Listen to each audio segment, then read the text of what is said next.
Okay, I repaired the clutch linkage on the John Deere 800. I just drove it around in a little circle.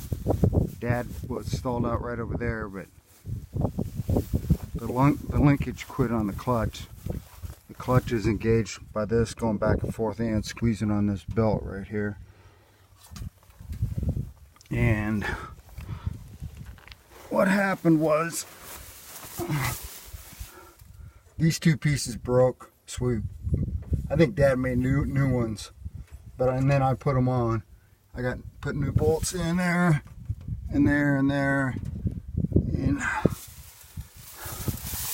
this had a stack of washers on it, but there's a groove already worn in this, so I didn't think that was going to be necessary. Yeah, you can't move it anyway. It's never going to move with that spring tension on it. I got the keeper in there, and used the power pole on this.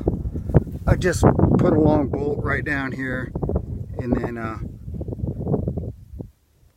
clamped my power pole into place with a long bolt, and then ran the other end, put the other hook on top of here, and then pulled the spring over and back into place. I didn't change the adjustment on the spring, but the hard part was getting that rod back in, because you kind of like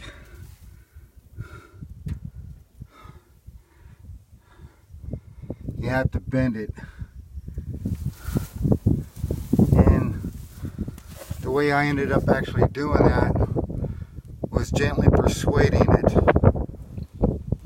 I used my post pounder, like a huge hammer, and popped it through this hole. That's where it was hanging up, and it worked. Doing that worked, you know. I just had what I got in the truck, and that's what I had because I've been fencing, so that worked. But it worked, so that's all that really counts. I tried a tiny hammer, but that didn't work. So there you go. With the new ignition and everything,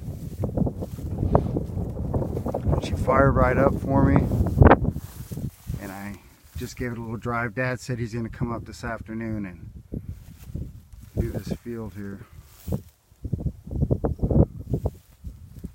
So I'll be going into town to eat lunch at noon.